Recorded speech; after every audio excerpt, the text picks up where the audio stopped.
जय हिंद दोस्तों। Welcome to AP academy. आज हम लोग होलकर वंश को ही कंटिन्यू करेंगे।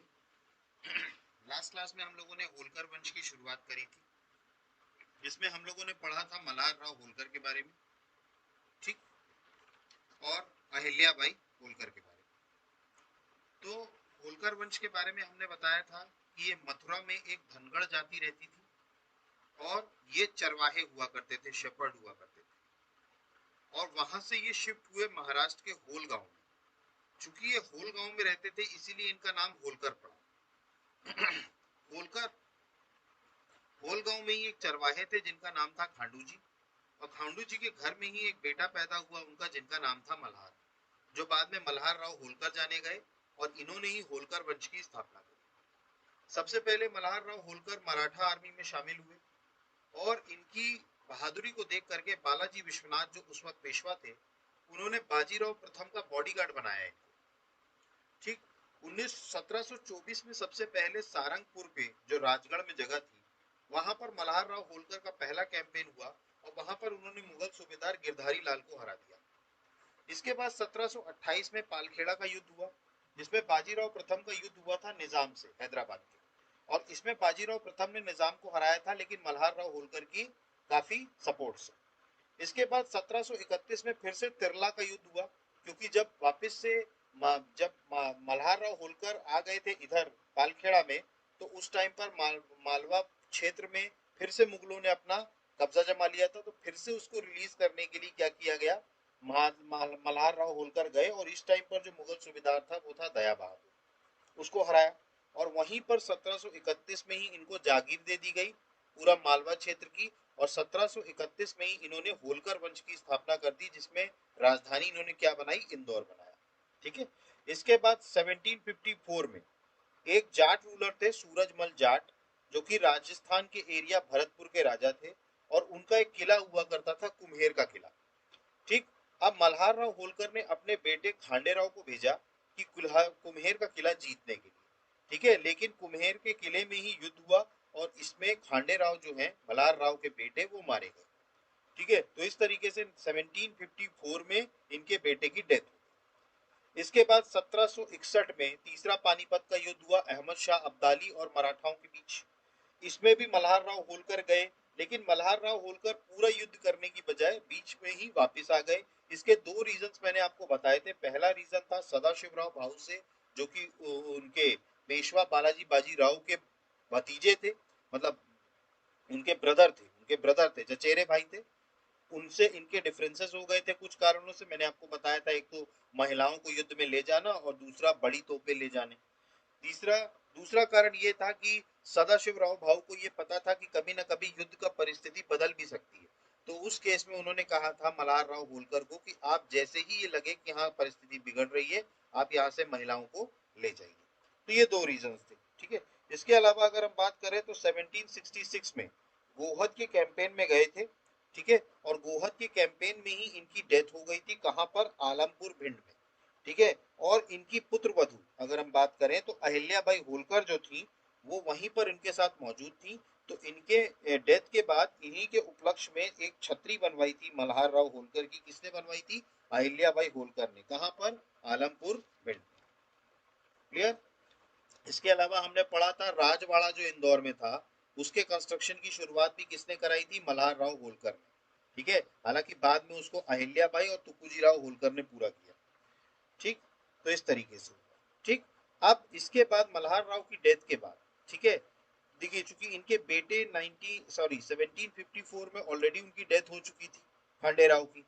अब खांडे राव और अहिल्याबाई का एक लड़का था जिसका नाम था माले राव। ठीक है, अब माले राव को गद्दी पर बिठाया गया, और इनकी पत्नी, चूंकि माले राव छोटे थे, तो इनकी पत्नी जो थी, इनकी माँ जो थी अहिल्याबाई, उनको इनका गार्जियन बना करके इनको गद्दी पे बिठाया गया। लेकिन उसी साल 1766 में ही माले राव की भी क्या हो गई थी, डेथ हो गई थी। ठीक है, तो इस कारण से अब माले राव की भी डेथ हो गई, मल्हार राव भी नहीं रहे और खांडे राव भी नहीं रहे। तो अब गद्दी पर कौन बैठा, तो इस तरीके से अहिल्याबाई होलकर जो है वो गद्दी पर बैठी। ठीक है, 1767 में उनका कोरोनेशन हुआ। ठीक है, और इस तरीके से अहिल्याबाई होलकर कहाँ बैठी, गद्दी पर बैठी। अहिल्याबाई होलकर की अगर हम बात करें तो हमने पढ़ा था कि वो चौंदी विलेज हुआ करता था महाराष्ट्र में, जहां पर वो वहां के एक पाटिल हुआ करते थे मानकोजी शिंदे, और उनकी पत्नी सुशीला बाई, उन दोनों की बेटी थी अहिल्या बाई, जिनका जन्म 1725 में हुआ। इसके बाद जब वो 8 साल की थी तब वहीं से मल्हार राव होलकर अपनी मिलिट्री कैंपेन को लेकर के जा रहे थे, और उनको अहिल्या बाई बहुत पसंद आ गई थी। तो उन्होंने अहिल्या बाई को अपनी बहू बनाने के लिए खांडे राव का रिश्ता जो है वो मानको जी के सामने रखा। और इस तरीके से 1733 में 1733 में जब अहिल्या बाई सिर्फ 8 साल की थी, उसी टाइम पर उनकी शादी किससे हो गई? खांडे राव से। ठीक है, और इससे इनको एक बेटा हुआ जिनका नाम था मालेराव, और एक बेटी हुई थी जिसका नाम था मुक्ताबाई।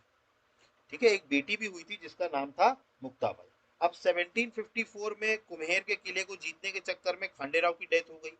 1766 में मल्हार राव और मालेराव की भी डेथ हो गई। अब अहिल्याबाई होलकर ही एक ऑप्शन बच गए जो गद्दी पर बैठेगा।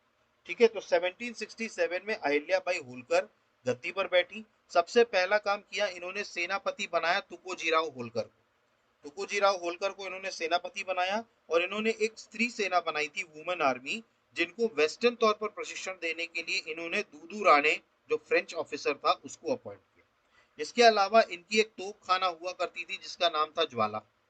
ठीक है, इन्हीं के टाइम पर दो रिवॉल्ट हुए, एक हुआ चंद्रावत राजपूतों का रिवॉल्ट और दूसरा भीलों का। तो इन्होंने वहां पर डिप्लोमेटिक तरीके से काम करना शुरू किया, और इन्होंने क्या कहा अपने दरबार में कि जो भी चंद्रावत राजपूतों को और भीलों को सबक सिखाएगा, मैं उससे अपनी बेटी की शादी कराऊंगी। तो उसी टाइम पर इनके दरबार में थे यशवंत राव भटसे। उन्होंने भीलों को भी हराया और चंद्रावत राजपूतों को भी हराया। तो इस तरीके से यशवंत राव भटसे की शादी जो हो गई वो किससे हो गई? मुक्ताबाई से। इसके अलावा रघुनाथ राव, जो उस टाइम पर मराठाओं में सीनियर उस पे थे, उन्होंने भी क्या किया, एक कैंपेन किया होलकरों के खिलाफ, और वो क्षिप्रा नदी तक पहुंच गए उज्जैन में। लेकिन जैसे ही अहल्याबाई को पता चला कि रघुनाथ राव अपनी पूरी सेना के साथ आक्रमण करने आ रहे हैं, तो वहां पर भी उन्होंने डिप्लोमेसी खेली, और उन्होंने कहा कि आप जरूर शिप्रा नदी को पार कीजिए, लेकिन आपको कोई भी होलकर मर्द नहीं मिलेगा लड़ते हुए, आपको सिर्फ होलकर कौन मिलेंगी? महिलाएं मिलेंगी। तो अगर आप जीत भी गए तो आपको कोई यश नहीं मिलेगा, लेकिन अगर आप हार गए तो आपको बहुत बड़ा धक्का लगेगा। तो इस डर के मारे रघुनाथ राव भी वापस चला जाता है, और 1769 में अपनी राजधानी को इंदौर से कहा शिफ्ट कर लेती है? महेश्वर। तो अहिल्याबाई होलकर ने क्या किया था? राजधानी को कहा शिफ्ट किया? महेश्वर। अब महेश्वर में इन्होंने काफी सारी चीजें बनाई थी, जैसे महेश्वर घाट है, शाही महल है, राज राजेश्वर मंदिर है। ठीक है, इसके अलावा इन्होंने काशी विश्वनाथ मंदिर का जीर्णोद्धार करवाया, सोमनाथ मंदिर का जीर्णोद्धार करवाया। ठीक है, मणिकर्णिका घाट बनवाया, अहिल्या घाट बनवाया। तो ये सारे इनके निर्माण कार्य थे। ठीक है, चूंकि ये शिव भक्त थी इसलिए इन्होंने शिव जी के मंदिर जो हैं वो बड़े पैमाने पर बनाए थे। इवन 4 धाम की अगर हम बात करें तो केदारनाथ, रामेश्वर, सोमनाथ और जगन्नाथ मंदिर, अगर 4 धाम की बात करें, ठीक है, तो रेनोवेशन इन्होंने करवाया। ठीक है, अब इनको कुछ और नामों से भी जाना जाता था अहिल्याबाई होलकर को, जैसे राजमाता, लोक माता, या मातोश्री। तुकोजीराव होलकर जो थे, जिनके बारे में अभी हम पढ़ेंगे, ये बेसिकली उनको मातोश्री कहते थे। क्या बोलते थे? मातोश्री। तो यहाँ तक कल हमने पढ़ा था अहिल्याबाई होलकर के बारे में। अब आज जो हम पढ़ने वाले हैं, अहिल्याबाई होलकर की डेथ जो हो गई थी वो 13 अप्रैल 1795 को डेथ हो गई। अब चूंकि उनका कोई बेटा था नहीं, उनका बेटा पहले ही डेथ हो चुकी थी, तो उन्होंने अपने ही सेनापति जो थे उनके तुकोजीराव होलकर, उनको क्या बनाया? राजा बनाया। तो इस तरीके से अहिल्याबाई होलकर के बाद जो अगले राजा बने वो बने तुकोजीराव होलकर। देखिए, तुकोजीराव होलकर के बारे में बहुत ज्यादा पॉइंट्स नहीं है, इनके बारे में आपको सिर्फ एक पॉइंट याद रखना है। 1793 में 1793 में लखेरा नाम की एक जगह है, लखेरी, लखेरी नाम की एक जगह है, यहां पर इनका युद्ध हुआ था महादजी सिंधिया से। देखिए, इस टाइम पर सिंधिया वंश के राजा कौन थे? महादजी सिंधिया।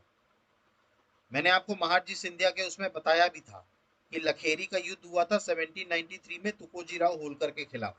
अब उस टाइम पर ये राजा नहीं थे, उस टाइम पर क्या थे? ये सेनापति थे, क्योंकि उस टाइम तक क्या थी? अहिल्याबाई जिंदा थी।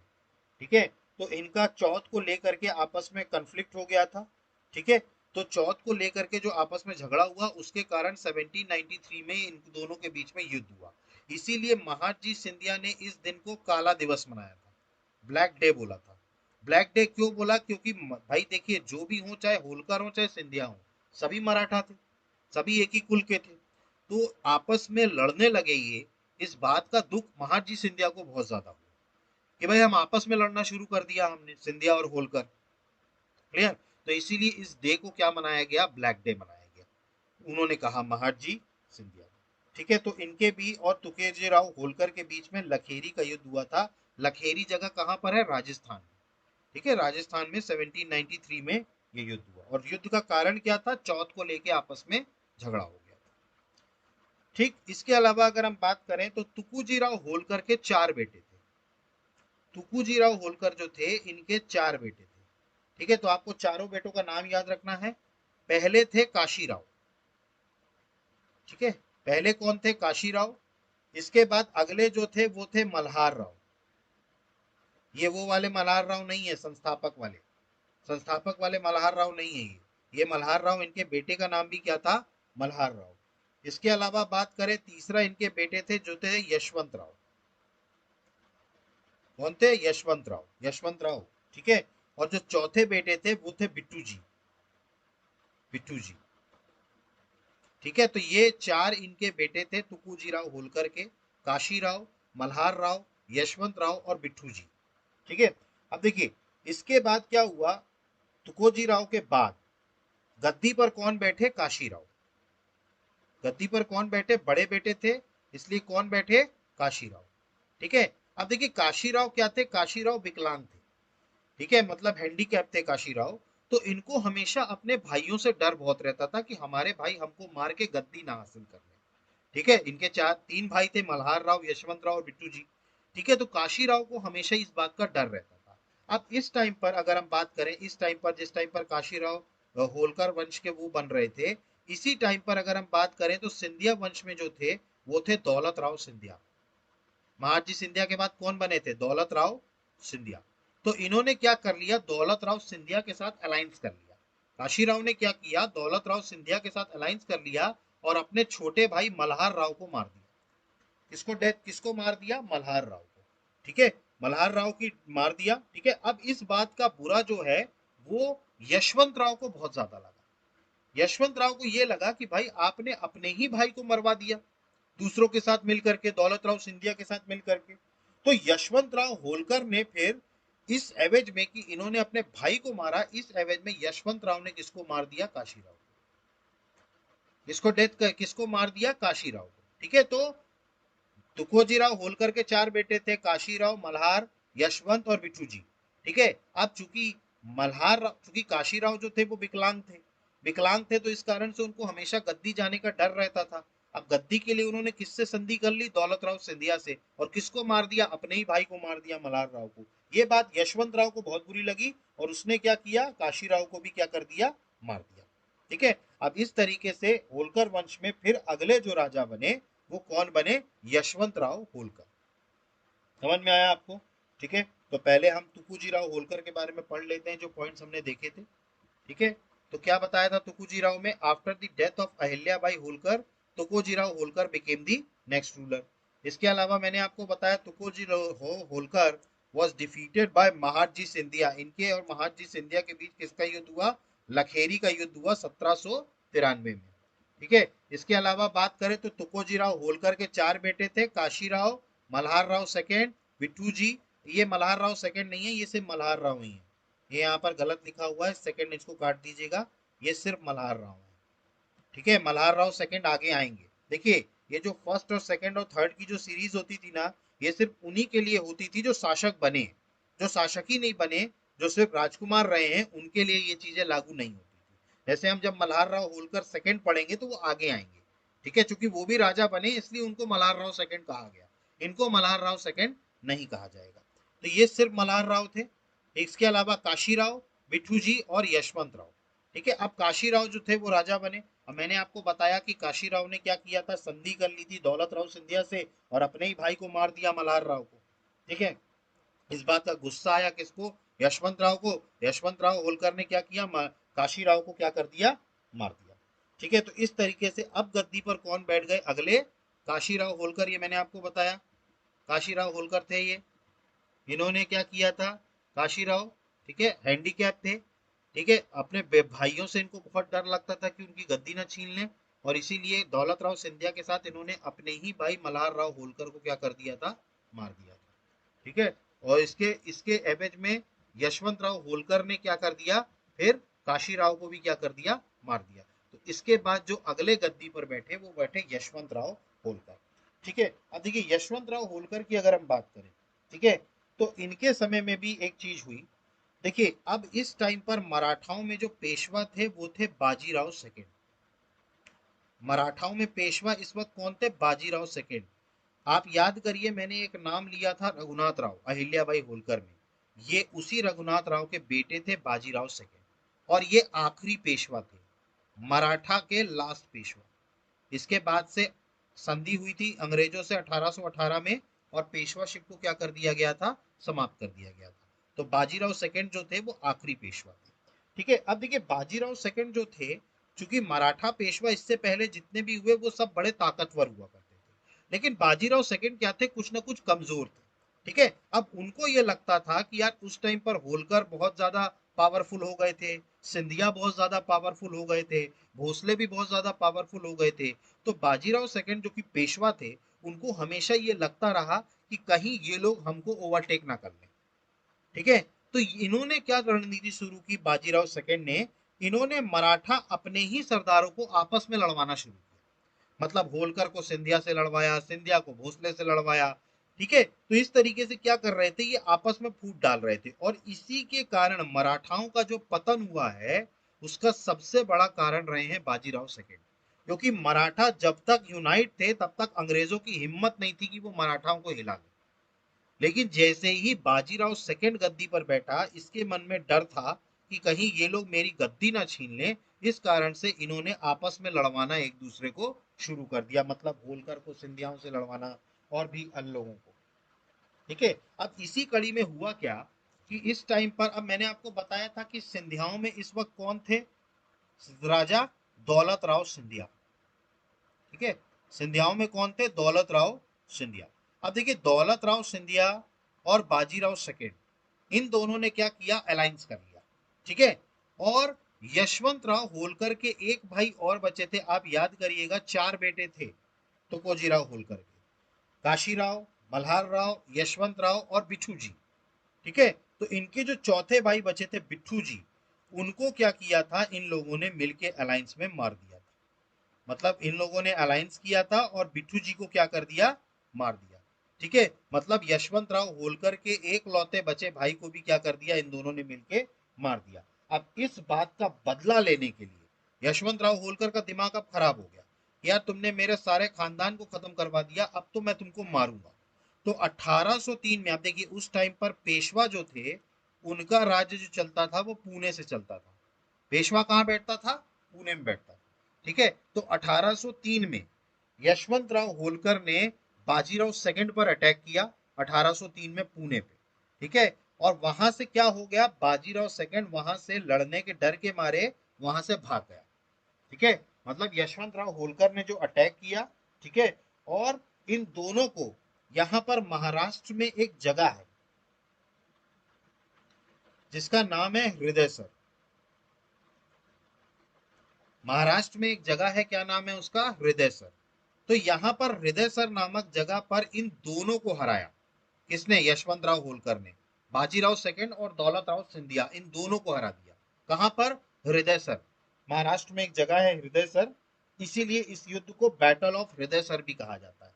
तो बैटल ऑफ हृदयसर किसके किसके बीच हुआ था, यशवंत राव होलकर एक तरफ थे, और दूसरी तरफ कौन थे, दूसरी तरफ थे आपके बाजीराव सेकंड मराठा पेशवा और दौलत राव सिंधिया।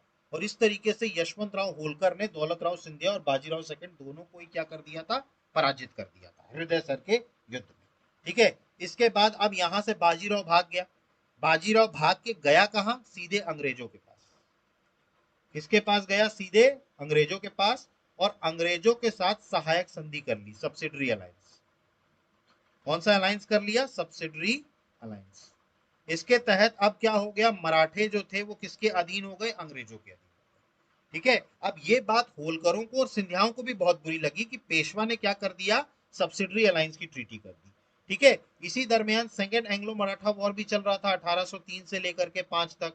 अब इसी दरमियान यशवंतराव होलकर ने भारत के सभी राजाओं से बात करी कि अंग्रेजों के खिलाफ हमको कैंपेन करना चाहिए। ठीक है। इसके लिए 1805 में 1805 में अगर हम बात करें तो यशवंतराव होलकर गए पंजाब। और इस टाइम पर पंजाब के जो शासक थे वो थे महाराजा रणजीत सिंह। पढ़ाएंगे हम पंजाब, तब उसमें देखेंगे महाराजा रणजीत सिंह के बारे में। ठीक है। तो 1805 में ये पंजाब गए महाराजा रणजीत सिंह से मदद लेने के लिए, लेकिन महाराजा रणजीत सिंह ने इनको मना कर दिया। अब जब यशवंत राव होलकर पूरी तरीके से हर जगह से हताश हो गए, तब अंग्रेजों ने भी क्या किया, इनके साथ संधि करी। बोले आप हमारे साथ संधि कर लीजिए। तब 1805 में राजपुर घाट राजपुर घाट की संधि हुई होलकरों के बीच और अंग्रेजों के बीच। देखिए याद करिए 1803 में सुरजी अर्जन गांव की संधि हुई थी सिंधियाओं और अंग्रेजों के बीच, और यहां पर 1805 में राजपुर घाट की संधि हुई किसके किसके बीच में, अंग्रेजों के बीच में और होलकरों के बीच में। क्लियर। अब चूंकि यशवंत राव होलकर बहुत ही बहादुर व्यक्ति थे, बहुत ही ब्रेव व्यक्ति थे, इसीलिए यशवंत राव होलकर को मध्य भारत का नेपोलियन कहा जाता है। नेपोलियन ऑफ सेंट्रल इंडिया, मध्य भारत का नेपोलियन कहा जाता है। या हम कहें मराठाओं का, तो मराठाओं का नेपोलियन या सेंट्रल इंडिया का नेपोलियन किसको कहा जाता है, यशवंत राव होलकर को। इवन इन्होंने मंदसौर में एक जगह है जिसका नाम है भानपुरा, मंदसौर में एक जगह है जिसका नाम है बानपुरा, यहां पर अपने हथियारों की एक फैक्ट्री भी इन्होंने बनाई थी। मतलब हथियार जहां पर इनके रखे जाते थे, जिसको आर्मरी कहते हैं। तो इन्होंने एक आर्मरी भी बनवाई थी भानपुरा में। कहां पर है ये, मंदसौर में। क्लियर। तो यशवंत राव होलकर आपको समझ में आए। ठीक है। इनके समय में किसकी संधि हुई, राजपुर घाट की संधि।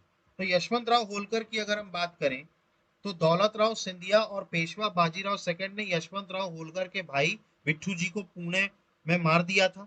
इसके बाद फिर यशवंत राव होलकर ने पुणे पर अटैक किया और पेशवा और सिंधिया को हरा करके उज्जैन हासिल कर लिया। इसके बाद बात करें, और चूंकि ठीक है, इसने भी एक डिसीजन लिया था कि उस टाइम पर जो मुगल सम्राट थे शाह आलम सेकेंड, उनको फ्री करेंगे, लेकिन बट वॉज अनसक्सेसफुल। ठीक है। लेकिन इसकी ब्रेवरी को देखते हुए देखिए आप याद करिए महाजी सिंधिया, महाजी सिंधिया ने शाह आलम सेकेंड को आजाद कराया था अंग्रेजों से। ये भी अंग्रेजों से शाह आलम टू को आजाद कराना चाहते थे, लेकिन इन्होंने ये अनसक्सेसफुल रहे। लेकिन इनकी बहादुरी देखकर शाह आलम टू ने इनको महाराजाधिराज राज राजेश्वर अलीजा बहादुर का टाइटल दिया।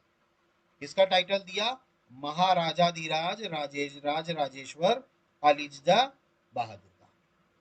इसके अलावा बात करें तो यशवंत राव होलकर ने सभी से कॉपरेशन मांगा भारत में अंग्रेजों के अगेंस्ट में, लेकिन किसी ने भी यशवंत राव होलकर की मदद नहीं करी, जिसके कारण सेकंड एंग्लो मराठा वॉर में यशवंत राव ने treaty of Rajpur Ghat sign किया लॉर्ड वेलेस्ली से 1805 में। ठीक।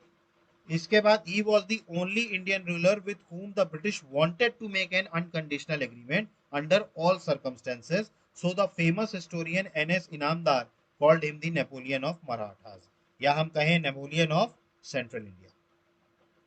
देखिए अंग्रेज इनसे लड़ना नहीं चाहते थे, अंग्रेज इनसे लड़ना नहीं चाहते थे, अंग्रेज कुछ भी करके इनसे संधि करना चाहते थे, वो इनसे लड़ना नहीं चाहते थे, इसीलिए इनको नेपोलियन कहा। इसके अलावा बात करें तो इनका भी टॉम्ब कहाँ बना, भानपुरा में। भानपुरा कहाँ है, मंदसौर में। भानपुरा याद करिए, यहाँ पर इनकी क्या थी, आर्मरी थी। ठीक है। तो इससे तरीके से यशवंत राव होलकर की क्या हो गई, डेथ हो गई। अब इसके बाद जो अगली बनती है वो बनती है भीमाबाई होलकर। देखिए ये ज्यादा बड़ा इनका कोई वो नहीं है। ठीक है। इनमें सिर्फ 2 पॉइंट्स आपको याद रखने हैं भीमाबाई होलकर के बारे में। एक तो ये यशवंत राव होलकर की बेटी थी भीमाबाई होलकर। इसके अलावा अगर हम बात करें तो इन्होंने ब्रिटिश कर्नल मैलकॉम को हराया था। कहां पर, महिदपुर के युद्ध में। महिदपुर के युद्ध में इन्होंने किसको हराया, भीमाबाई होलकर ने ब्रिटिश कर्नल मैलकॉम को। क्लियर। ये इनके बारे में सिर्फ ये 2 पॉइंट ही याद रखना है। भीमाबाई होलकर किसकी बेटी थी, यशवंत राव होलकर। इसके बाद जो अगले बने वो बने मल्हार राव होलकर सेकेंड। ठीक है। अब इनके बारे में आपको थोड़ा सा पढ़ना होगा। ठीक है। मल्हार राव होलकर सेकेंड। ठीक है। ये जो थे भीमा भाई के, मतलब ये भी यशवंतराव होलकर के बेटे थे। ठीक है, भीमा भाई के ये भाई थे, मतलब सिस्टर थे। सिस्टर थी इनकी कौन, भीमा भाई। ठीक है, और इनकी एक स्टेप मदर भी हुआ करती थी जिनका नाम था तुलसा बाई। ये आपको याद रखना है, इनकी एक सौतेली माँ थी जिनका नाम था तुलसा बाई। ठीक है, तो मल्हार राव होलकर सेकंड के ही टाइम पर, ठीक है, आपको इसलिए इनको याद रखना है क्योंकि इन्हीं के टाइम पर तीसरा एंग्लो मराठा युद्ध हुआ था। इनके टाइम पर क्या हुआ था, तीसरा एंग्लो मराठा वॉर। ठीक है, ये कब हुआ था, ये हुआ था 1817 से 18 के बीच। यस, 1817 से लेके 1818 के बीच में युद्ध हुआ था। इसमें भी क्या हुए, होलकर पराजित हुए। और इसके बाद फिर इन्होंने जो संधि करी वो करी मंदसौर की संधि, ट्रीटी ऑफ मंदसौर। याद करिए, सिंधियाओं ने कौन सी संधि करी थी, ग्वालियर की संधि। 1818 में सिंधियाओं ने भी किसकी संधि करी थी, ग्वालियर की संधि। और इन्होंने किसकी संधि करी, मंदसौर की संधि। और इस तरीके से होलकर भी क्या बन गए, सब्सिडरी अलाई बन गए ब्रिटिशर्स के। इन्होंने किसकी ट्रीटी करी थी, सब्सिडरी अलायंस की ट्रीटी, सब्सिडरी अलायंस की ट्रीटी। ठीक है, तो सब्सिडरी अलायंस की ट्रीटी इन्होंने करी। ठीक है, तीसरा एंग्लो मराठा युद्ध इनका बीच हुआ। और मल्हार राव होलकर ने राजधानी को वापस इंदौर शिफ्ट किया था। मतलब इन्होंने वापस से राजधानी किसको बना दिया, इंदौर को बना दिया। अब देखिए, इंदौर की राजधानी किसने बनाई थी, सबसे पहले तो मल्हार राव होलकर ने, जो मराठा वंश, सॉरी पे इसके होलकर के संस्थापक थे। इसके बाद फिर इंदौर से महेश्वर कौन लेकर के गया था, अहिल्याबाई होलकर। अब वापस से इंदौर कौन लेकर के आया, मल्हार राव होलकर सेकंड। अब इसके बाद लगातार आजादी तक 1947 तक होलकरों की राजधानी क्या रहेगी, इंदौर रहेगी। ठीक है, तो इंदौर इन्होंने, तो इनके बारे में 3 पॉइंट्स याद रखने हैं। एक तो इनके समय में तीसरा एंग्लो मराठा युद्ध हुआ, मंदसौर की संधि साइन हुई, सब्सिडरी अलायंस बने ये। और इन्होंने अपनी राजधानी को कहाँ शिफ्ट किया, इंदौर शिफ्ट किया। तो मल्हार राव होलकर के समय पर तीसरा एंग्लो मराठा युद्ध हुआ। इनकी बहन थी भीमा बाई, जिन्होंने कर्नल मैलकॉम को हराया था महिदपुर के युद्ध में 1817 में। इसके अलावा बात करें तीसरे एंग्लो मराठा वॉर में, Malhar Rao Holkar protector and step mother Tulsa Bai raised the flag of rebellion against the British. मैंने बताया था आपको, इनकी सौतेली माँ जो थी तुलसा बाई, उन्होंने अंग्रेजों के खिलाफ क्या किया था, विद्रोह किया था। ठीक है, लेकिन इनके जो कुछ सोल्जर्स थे जिन्होंने क्या कर दिया था, विश्वासघात कर दिया था। ठीक है, और इनका सर काट के, देखिए तुलसा बाई जो थी वो अंग्रेजों के खिलाफ लड़ रही थी बहुत पुरजोर तरीके से। अब तुलसा बाई को उस वक्त इनको ये लगा अंग्रेजों को कि इनको किसी तरह मरवाया जाए। तो इन्होंने इनके ही सोल्जर्स को, मतलब उनके ही सैनिकों को क्या कर दिया, बनवा दिया और उनको दिया कि इनका अगर सर आप काट देते हो, इनको मार देते हो, तो हम आपको पैसा देंगे। तो इनको क्या किया, इन्हीं के सैनिकों ने क्या किया, इनका गला काटा और कहाँ फेंक दिया था, छिपरा नदी में। तो इनके साथ क्या हो गया, धोखा हो गया। अब जब हो गया, तब फिर मल्हार राव होलकर को भी समझ में आ गया कि अब अंग्रेजों से लड़के कोई फायदा नहीं है। तो उन्होंने मंदसौर की संधि साइन करी मैलकॉम के साथ 1818 में। ठीक है, और मल्हार राव होलकर ने ही अपनी कैपिटल को महेश्वर से कहा शिफ्ट कर दिया, इंदौर शिफ्ट। ये पॉइंट्स आपको याद रखने हैं। ठीक है, समझ में आया। अब इसके बाद मल्हार राव होलकर सेकंड के बाद कई सारे बने, लेकिन वो होलकर रूलर बने लेकिन कुछ ज्यादा वो कर नहीं पाए। मार्तंड राव बने, हरिराव बने, खांडे राव बने, ये सब राजा बने, लेकिन ये कुछ खास जो है वो कर नहीं पाए। ठीक है, मतलब ये सब नाम के लिए बस राजा बने थे। ठीक है, देखिए तुलसा बाई जो थी वो यशवंत राव होलकर की सेकंड वाइफ थी और स्टेप मदर थी मल्हार राव होलकर सेकंड की, थर्ड नहीं है, सेकंड नहीं, ये गलती से टाइप हो गया, सेकंड नहीं। मल्हार राव होलकर सेकंड की गार्जियन थी जब ये माइनर थे। ठीक है, और तीसरा एंग्लो मराठा वॉर में इनके ही सैनिकों ने इनका क्या कर दिया था, सर काट के फेंक दिया था। इसके बाद बने मार्तंड राव होलकर, ये अडॉप्टेड थे यशवंत राव होलकर के। ठीक है, और मल्हार राव थर्ड की मदर जो थी कृष्णाबाई होलकर, ठीक है, उनके। ठीक है, ये भी गद्दी पर बैठे, लेकिन चूंकि लोगों ने इनका बहुत ज्यादा विरोध किया था इसलिए इन्होंने भी क्या कर दिया, गद्दी छोड़ दी। इसके बाद बने हरिराव होलकर, ठीक है, मार्तंड राव होलकर के बाद। और फिर बने खांडे राव। खांडे राव अडॉप्टेड सन थे हरिराव होलकर के, जिसको बाद में ब्रिटिश कंपनी ने रिकॉग्नाइज किया। तो ये सारे बहुत छोटे थे, इनका कोई बहुत ज्यादा रोल नहीं था। इसके बाद जो अगले बनते हैं ये बनते हैं तुकुजी राव होलकर सेकेंड। ठीक है, अब देखिए इनके बारे में आपको याद रखना इसलिए जरूरी है क्योंकि तुकोजीराव होलकर के सेकंड के ही समय में 1857 की क्रांति हुई थी। Revolt of 1857। ठीक है, 1857 के टाइम पर ही जो वो थे, क्या कहते हैं, तुकोजीराव होलकर, ठीक है, इन्हीं के उसमें जो हुई थी, इन्हीं के समय पर क्या हुई थी, 1857 की क्रांति हुई थी। जैसे याद करिए आप, सिंधियाओं में कौन थे, जयाजी राव सिंधिया, जिनके समय पर 1857 की क्रांति हुई थी। ठीक है, तो आपको याद रखना है कि होलकरों में राजा कौन थे, आपके सिंधियाओं में राजा कौन थे। अभी हम भोपाल पढ़ेंगे, गोंडवाना पढ़ेंगे। ठीक है, तो 1857 की क्रांति के टाइम पर होलकर वंश में कौन थे, आपके तुकोजीराव होलकर सेकंड। ठीक है, इसके अलावा अगर हम बात करें तो इन्होंने 1864 से लेकर के 1876 तक के बीच में,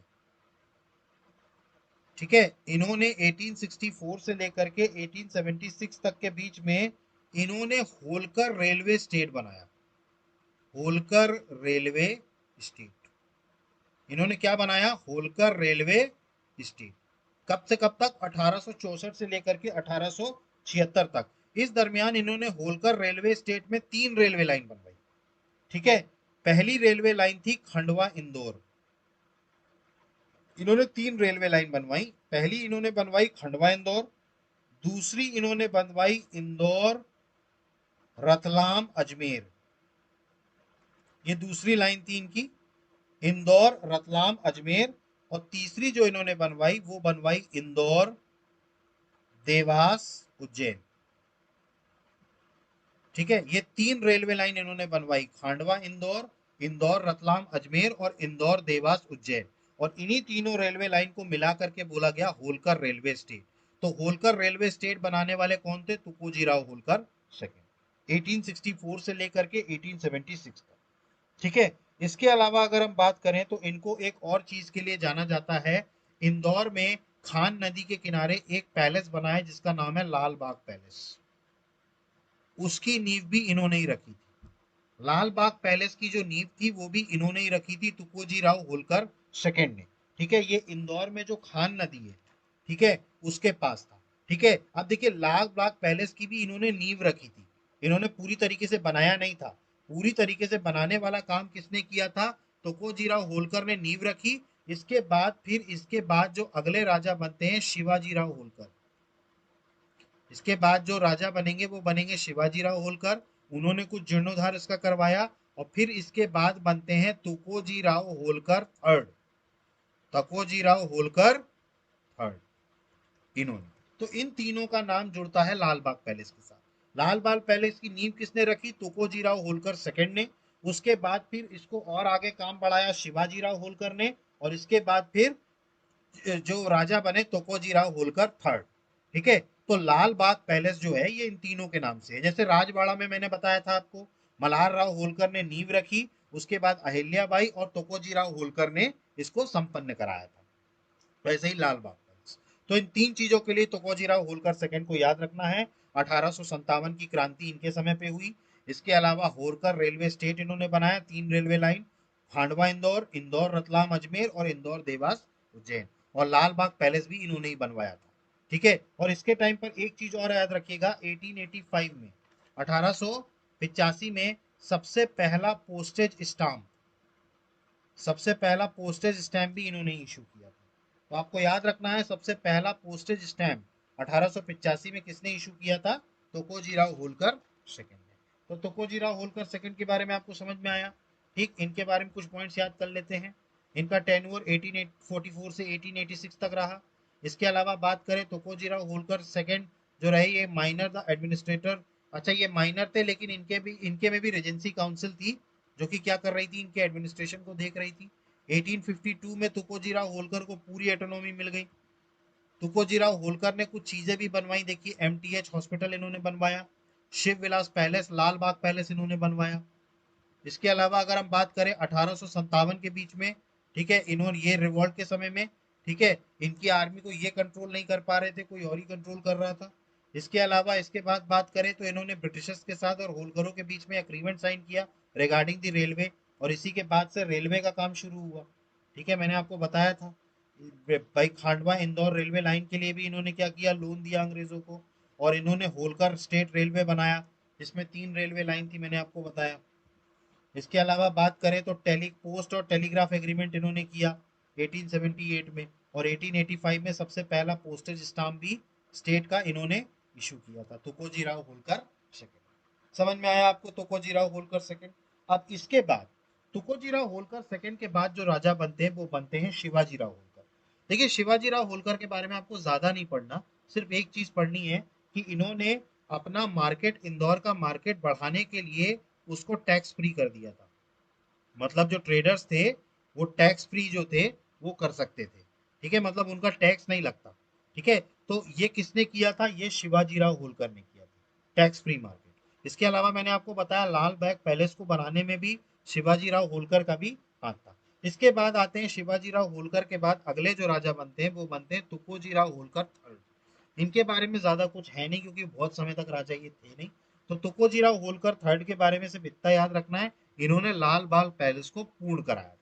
मतलब पूरी तरीके से लाल बाग पैलेस किसने बनवाया था?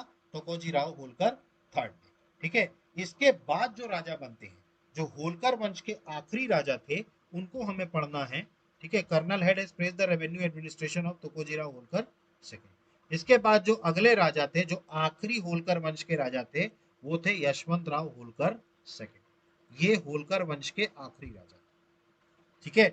मतलब at the time of independence 1947 में होलकर वंश के जो राजा थे वो थे यशवंत राव होलकर सेकंड, यशवंत राव होलकर सेकंड, ठीक है। अब देखिए इनके बारे में आपको याद रखना है, ये सबसे आखिरी रूलर थे होलकर वंश के, ठीक है।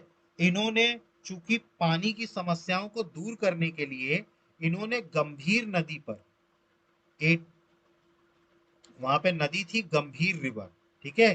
तो इन्होंने 1939 में गंभीर रिवर पर एक रिजर्वायर बनवाया था जिसका नाम था यशवंत सागर, यशवंत सागर रिजर्वायर, ये इन्होंने बनवाया था 1939 में।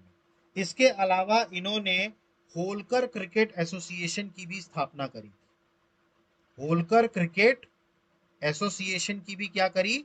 स्थापना करी। किसकी अध्यक्षता में करी थी ये करी थी सी के नायडू की अध्यक्षता में। सी के नायडू की अध्यक्षता में क्या किया? होलकर क्रिकेट एसोसिएशन 1941, 1941 में, क्लियर। इसके अलावा अगर हम बात करें तो इन्होंने एक MYH हॉस्पिटल भी बनवाया था। क्या बनवाया था? MYH hospital, Maharaja Yashwant Rao hospital, Maharaja Yashwant Rao hospital, MYH hospital भी बनवाया था इन्होंने। और 16 जून 16 जून 1948 को भारतीय संघ में ये शामिल हो गए। मतलब ये किसमें आज शामिल हो गए थे? भारतीय संघ में, मर्ज टू इंडिया, ठीक है। होलकरों की तरफ से किसने साइन किए थे? यशवंत राव होलकर सेकंड, ठीक है। इसके बाद 1961 तक ये जीवित रहे और अंततः 1961 में मुंबई में इनकी डेथ हो गई। इसकी डेथ हो गई मुंबई में, Yashwant Rao Holkar second, 1960। Clear? Yashwant Rao Holkar second आपको समझ में आए, सबसे आखिरी रूलर थे, ठीक है। इसके अलावा यशवंत सागर रिजर्वायर इन्होंने बनवाया, MYH हॉस्पिटल बनवाया, होलकर क्रिकेट एसोसिएशन, 1961 में मुंबई में क्या हो गई? इनकी डेथ हो गई।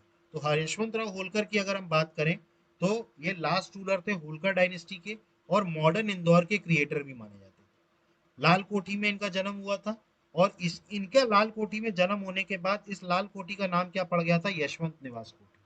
क्या पड़ गया था? यशवंत निवास कोठी।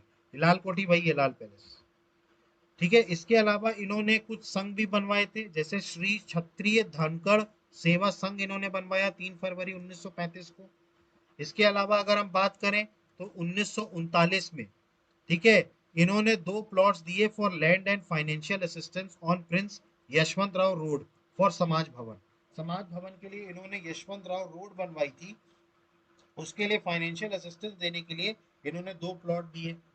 इसके अलावा बात करें इंदौर को एयर सर्विस से कनेक्ट करने के लिए इन्होंने एक इमीडिएट प्लान अप्रूव किया, बिजासवान टेकरी, बिजासान टेकरी।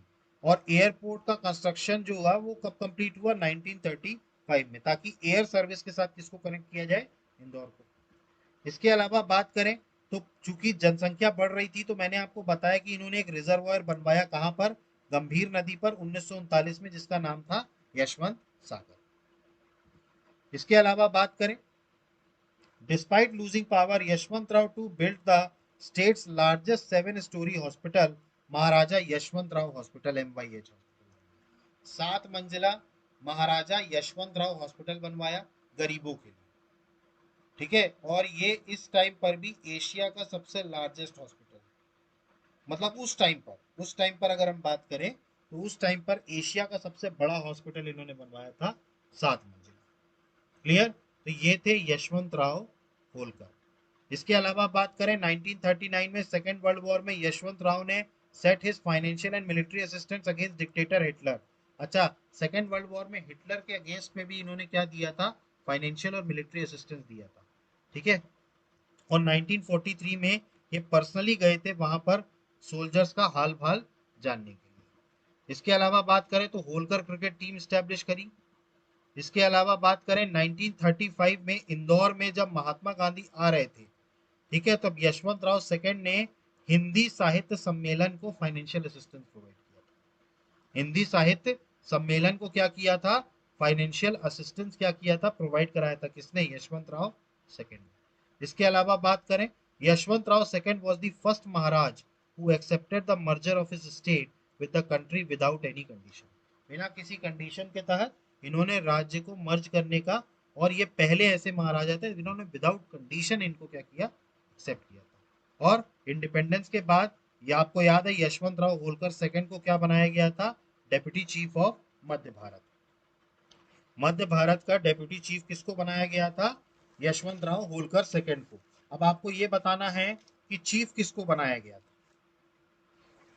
ठीक है, चीफ किसको बनाया गया था। तो आप याद करिए, मैंने आपको जब सिंधिया वंश पढ़ा रहा था तब मैंने आपको बताया था कि आजादी के टाइम पर अगर हम बात करें तो सिंधिया वंश की अगर हम बात करें तो सिंधिया वंश के राजा कौन थे, ठीक है। तो आपको ये कमेंट बॉक्स में बताना है कि आजादी के टाइम पर जो सिंधिया वंश था उसके राजा कौन थे, उसके राजा कौन थे, तो ये आपको बताना है। क्लियर, सिंधिया वंश के राजा कौन थे, ठीक है, आजादी के टाइम पर, ठीक है। वो क्या बने थे, चीफ बने थे मध्य भारत के। और यशवंत राव होलकर को सेकंड को क्या बनाया गया था, यशवंत राव होलकर सेकंड को क्या बनाया गया था, डेप्यूटी चीफ बनाया गया था, ठीक है। तो आपको ये कमेंट बॉक्स में लिखना है कि at the time of independence, ठीक है, कौन सिंधिया वंश के राजा थे, ठीक है। नेक्स्ट अगर हम बात करें तो इन्होंने मध्य भारत को 16 जून 1948 को अटैच किया, और इनकी मृत्यु कब हो गई, मुंबई 1961 में। तो 1961 में क्या हो गई, इनकी मृत्यु हो गई। तो इस तरीके से होलकर वंश की क्या हो गया, समाप्ति हो गई, ठीक है। अब जैसा कि हमने सिंधिया वंश में कुछ आर्किटेक्चर्स पढ़े थे, वैसे ही हम होलकर वंश के भी कुछ आर्किटेक्चर्स देखते हैं, ठीक है। तो सबसे पहले अगर हम बात करें तो ये है राजवाड़ा पैलेस। ये किसने बनवाया था, मैंने आपको बताया था इसकी नींव किसने रखी थी, मल्हार राव होलकर ने। उसके बाद फिर अहिल्याबाई और तुकोजी राव होलकर ने इसको कंप्लीट कराया। इसके अलावा बात करें तो ये है छत्री बाग, ठीक है, ये भी किसने बनवाया था, मल्हार राव होलकर ने, ठीक है, 1754 में ये क्या बनवाया था, छत्री बाग। इसके बाद बात करें महेश्वर घाट, ठीक है, महेश्वर घाट किसने बनवाया था, ये बनवाया गया था देवी अहिल्याबाई के द्वारा, ठीक है। तो महेश्वर घाट किसने बनवाया था, देवी अहिल्याबाई के द्वारा। इसके अलावा बात करें अहिल्या महल, ठीक है, ये भी अहिल्याबाई ने महेश्वर में बनवाया था। कहाँ बनवाया था, महेश्वर में। इसके अलावा बात करें तो मल्हार राव की छतरी, याद करिए ये कहाँ बनवाया गया था, आलमपुर भिंड में 1766 में। इसके बाद बात करें लाल बाग पैलेस, मैंने आपको बताया था लाल बाग पैलेस के साथ कौन कौन जुड़े थे, तुकोजी राव होलकर सेकंड, शिवाजी राव होलकर, ठीक है, और ठीक है, इसके अलावा कौन थे, इसके अलावा तीसरे कौन थे जिन्होंने इनके साथ बनवाया था, मैंने अभी पढ़ाया है आपको, ठीक है। इसको भी कमेंट बॉक्स में आप बताइएगा, लाल बाग पैलेस। इसके अलावा बात करें गांधी हॉल, ठीक है, गांधी हॉल भी बनवाया गया था, ठीक है। इसके अलावा अगर हम बात करें, ठीक है, तो ये इनके कुछ निर्माण कार्य थे जो इन्होंने क्या किए थे, बनवाए थे, ठीक है। तो यहाँ पर आकर के हमारा होलकर डायनेस्टी कंप्लीट होता है। आई होप कि आपको सारी चीजें समझ में आ गई होंगी। होलकर वंश पर 2 वीडियोस बने हैं, पार्ट 1 और पार्ट 2। जिसमें कंप्लीटली होलकर डायनेस्टी को कवर किया गया। ठीक है, अब जब हम नेक्स्ट क्लास में आएंगे तब हम पढ़ेंगे भोपाल वंश को, भोपाल डायनेस्टी। ठीक है, भोपाल में बेगमों का हम रूल देखेंगे, किस तरीके से कौन कौन सी बेगम थी जिन्होंने यहाँ पर राज किया। ठीक है, दोस्त मोहम्मद खान के बारे में पढ़ेंगे जो कि भोपाल राज्य के संस्थापक थे। ठीक है, तो इनके बारे में हम नेक्स्ट क्लास में कंटिन्यू करेंगे। ठीक है, देखिए जो भी एमपीपीएससी की तैयारी कर रहे हैं उनके लिए रेफरेंस के तौर पर ये क्लास काफी इंपॉर्टेंट है। आप चाहे तो इसको भी रेफर कर सकते हैं। ठीक है, तो guys thank you, have a good day, जय हिंद, नमस्कार।